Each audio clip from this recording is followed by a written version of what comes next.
Sa simula ng kwento, nalaman natin na sa pagitan ng taong 1945 at taong 1962, ang gobyerno ng Amerika ay nagsagawa ng 331 na pagsubok sa nuklear na nagpakalat ng radiation sa buong rehiyon.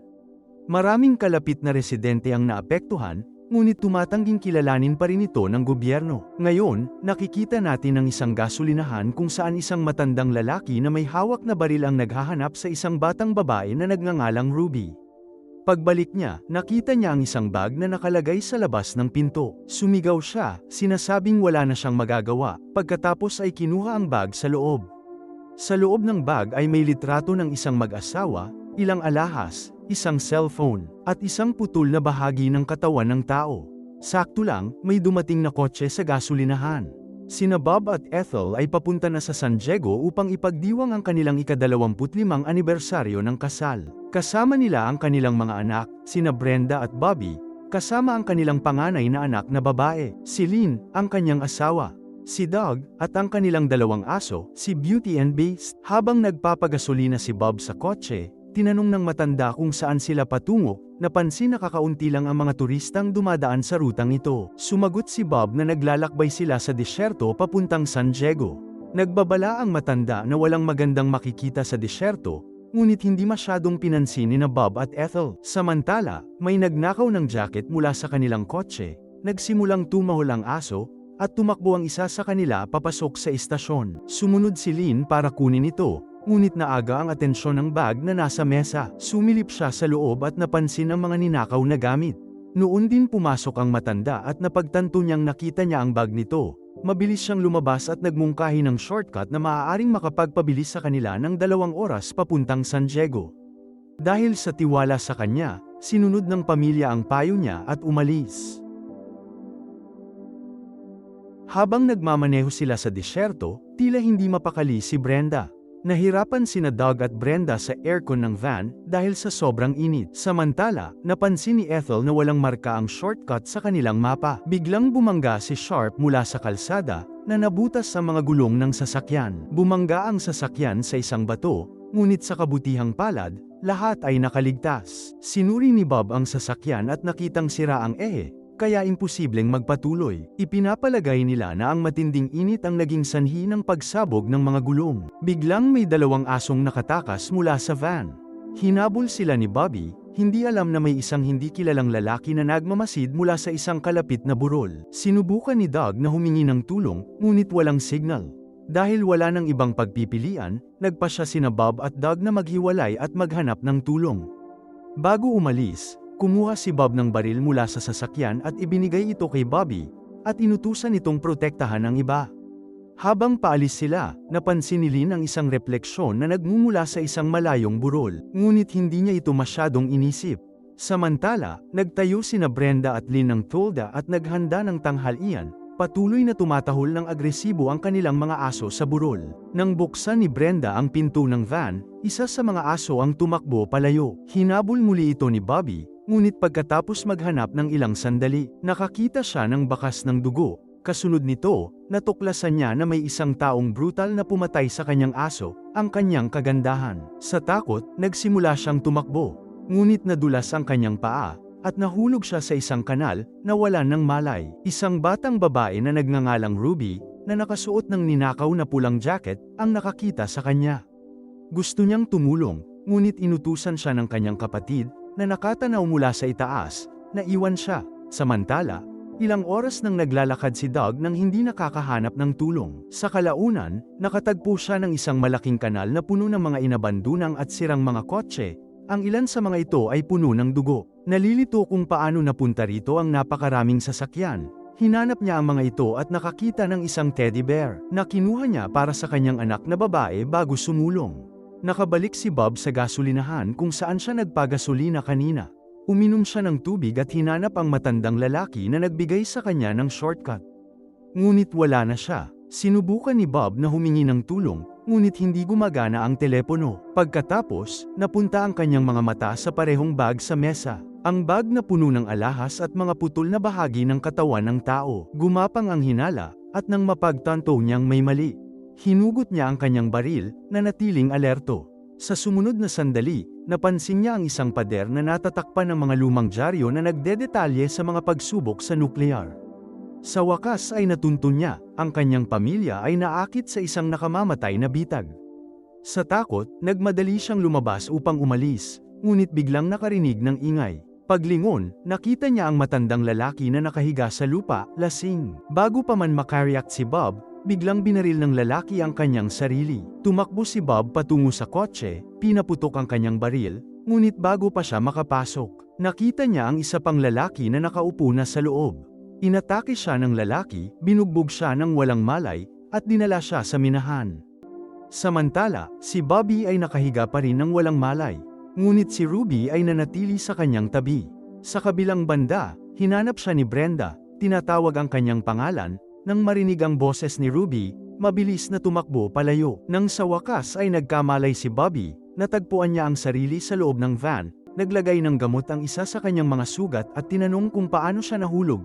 Ngunit walang nakakaalam kung ano talaga ang nangyari. Bigla, nakarinig sila ng paggalaw sa labas ng van. Naging alerto si Bobby at sinabihan ang lahat na manahimik. Pagkatapos, napansin niya na ang isa pa niyang aso ay nakawala na sa kadena nito at tumakbo palayo, na lalong nagpabalisa sa kanya.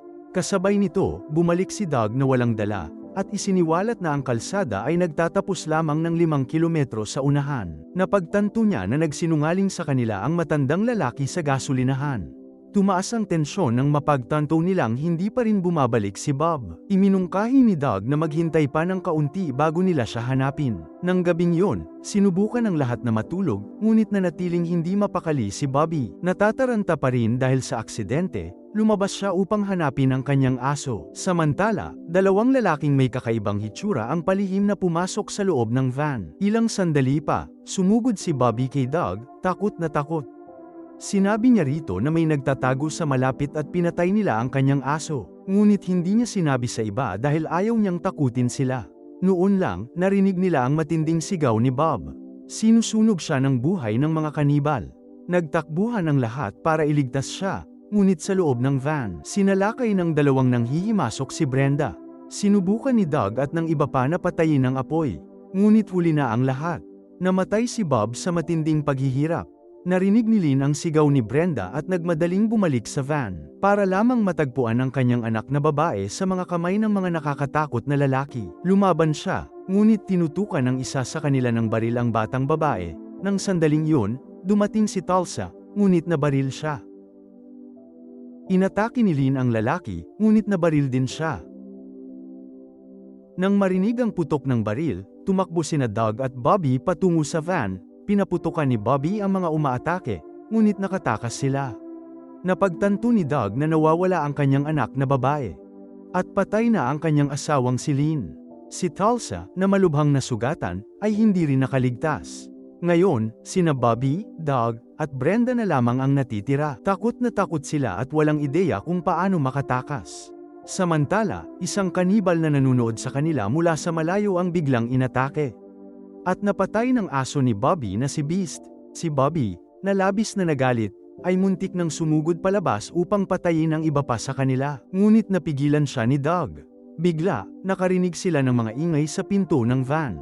Dahil sa takot sa pinakamasamang mangyayari, maingat nila itong binuksan. Upang matagpuan lamang si Beast na nakatayo roon. Hindi lamang napatay ng aso ang isa sa mga umaatake, kundi ibinalik din ang kanyang walkie-talkie. Kinuha ni Doug ang aparato at narinig ang kanyang anak na umiiyak sa kabilang linya. Tinanong niya kung ano ang kailangan nila. Isang nakakakilabot na boses ang sumagot, sisirain ni Jupiter ang lahat. Kinabukasan, nagtungo si Doug sa mga burol upang hanapin ang kanyang anak na babae. Kasama si Beast na nangunguna. Sa kalaunan ay narating nila ang isang tunnel na puno ng mga libingan ng tao. Sa kabilang panig, natuklasan ni Doug ang isang maliit na pamayanan na nakatago sa mga bundok, malamang na tahanan ng mga kanibal. Pagbalik sa van, sinunog ni Brenda ang isang gulong ng kotse. Umaasa na ang usok ay makakakuha ng tulong. Samantala, naglagay si Bobby ng bitag gamit ang pamingwit. Si Doug, na nasa loob na ng nayon ngayon, ay napansin ng isang karatula na nagpapahiwatig na ang lugar na ito ay dating lugar ng pagsubok sa nuklear. Dahil sa labis na radiation, matagal na itong inabandona. Habang naghahanap, nakita niya ang isang gumaganang generator sa likod ng isa sa mga bahay. Nang marinig niya mula sa bintana, nakita niya ang kanyang anak na babae sa loob. Biglang lumitaw ang isang napakalaking lalaking nababalutan ng balat ng tao. Nagtago si Doug sa isang nakaparadang kotse, inilakad si Beast papasok para sa kaligtasan. Pagkatapos ay maingat siyang pumasok sa bahay, kung saan niya natagpuan ang isang kakaibang babae na nanunood ng TV. Sinubukan niyang palihim na umalis kasama ang kanyang anak na babae, ngunit biglang inatake siya ng babae. Samantala, kinuha ni Brenda at Bobby ang mga bangkay ng kanilang ina at kapatid na babae mula sa kagubatan, at inilagay ang mga ito sa kotse, naglagay ng bitag para sa kanilang mga umaatake. Nang magkamalay si Doug, natagpuan niya ang kanyang sarili na nakakulong sa loob ng isang lalagyang metal. Nagpumiglas siya at kalaunan ay nakatakas. Habang naglalakad siya sa nakakatakot na pamayanan, may narinig siyang humuhuni. Sinundan ang tunog, natagpuan niya ang isang lalaking may kapansanan sa isang wheelchair na may hindi pangkaraniwang laki ng ulo. Desperado, iginiit ni Doug kung nasaan ang kanyang anak na babae. Kalmadong sumagot ang lalaki, "Hindi ko alam, hindi ako umaalis sa bahay na ito. Natatakot akong ikaw ang may pananagutan sa aming kalagayan," sabi ng lalaking may kapansanan. "Itinaboy mo kami palabas ng lungsod at pinatay ang mga miyembro ng aming pamilya." Bigla, inatake ng isa pang lalaki si Doug. Pinilit niyang makatakas, ngunit kasabay nito, kumawala si Beast mula sa kotse at inatake ang lalaki. Mabilis na nagtago si Doug sa isang silid, ngunit natagpuan siya ng humahabol sa kanya. Hinawakan ng lalaki ang kamay ni Doug at brutal na pinutol ang dalawa sa kanyang mga daliri. Sa sobrang sakit, gumanti si Doug sa pamamagitan ng pagsaksak ng screwdriver sa binti ng lalaki. At pagkatapos ay pinatay siya gamit ang palakol. Lumapit ang isa pang umaatake sa bahay, ngunit nagawa rin siyang patayin ni Doug. Samantala, inatake at pinatay ni Beast ang lalaking nasa wheelchair. Ipinagpatuloy ni Doug ang kanyang paghahanap sa kanyang anak na babae at pumasok sa isa pang bahay. Sa loob, nakita niya ang dalawang batang naglalaro. Sila ang mga supling ng mga taong uhaw sa dugong ito. Gayunpaman, wala roon ang kanyang anak na babae. Sa sandaling yun, isa pang lalaki ang kumuha ng kutsilyo at kumilos upang patayin ang batang babae. Sinubukan siyang pigilan ni Ruby, ngunit itinulak niya ito palayo. Habang itinataas niya ang tela upang hampasin, sa halip, nakakita siya ng isang piko na nakatago sa ilalim nito. Ginagawa ni Ruby. Napagtanto niyang niloko siya, lumingon siya kay Ruby at galit na galit. Narinig ni Doug ang iyak ng kanyang anak na babae. Nakita niya si Ruby na tumatakbo palayo kasama niya. Samantala, isiniwalat ng mga patibong ni Brenda at Bobby ang pagdating ng kalaban. Sumulong si Bobby dala ang isang baril. Ngunit kinilabutan siya nang makitang nawawala ang katawan ng kanyang ina sa kotse. Ilang sandali pa, nakita niya ang isang lalaking kumakain ng labi nito. At sa galit, pinaputukan siya ni Bobby, ngunit agad siyang naubusan ng bala. Mabilis na nag-isip, nagpakawala si Brenda ng LPG gas sa loob ng van. Mabilis silang nagtago ni Bobby sa likod ng isang bato. Nang buksan ng nanghihimasok ang pinto ng van, nag-alab ang nakulong na gas, na nagdulot ng isang malakas na pagsabog na agad niyang ikinamatay. Pagbalik sa kabilang panig, hinarang ni Doug si Ruby, na tumatakas kasama ang kanyang anak na babae. Nag-atubili si Ruby, pagkatapos ay sinimulang ibalik ang bata sa kanya. Noon din, inatake ng lalaki mula sa naunang bahagi si Doug, at binugbog ito ng brutal. Sa pagkakataong ito, gayunpaman, nagawa ni Doug na kumuha ng baril at barilin ito. Binalik niya ang kanyang anak na babae, ngunit ang lalaking buhay pa ay naghanda na paputukan sila. Bago pa niya makalabit ang gatilyo, gumawa ng biglaang desisyon si Ruby. Sinalakay niya ito at tumalon sa isang malalim na kanal. Isinakripisyo ang kanyang sarili upang iligtas si Doug at ang kanyang anak na babae. Samantala, sa wakas ay nagawa ni Brenda at Bobby na patayin ang lalaking nagngangalang Jupiter. Maya-maya, bumalik si Doug kasama ang kanyang anak na babae at halimaw. Nang makitang buhay sina Brenda at Bobby, naging emosyonal siya. Nagyakapan silang tatlo, nakahinga ng maluwag dahil nakaligtas. Gayunpaman, habang hinahabol nila ang kanilang hininga, dahan-daang lumiko ang kamera sa tuktok ng isang kalapit na burol. Isang malabong figure ang nanonood sa kanila, may buhay pa. At dahil doon, natapos ang pelikula. Sana ay magustuhan ninyo ang kwento. Mag-subscribe at pindutin ang bell icon para sa higit pang mga video.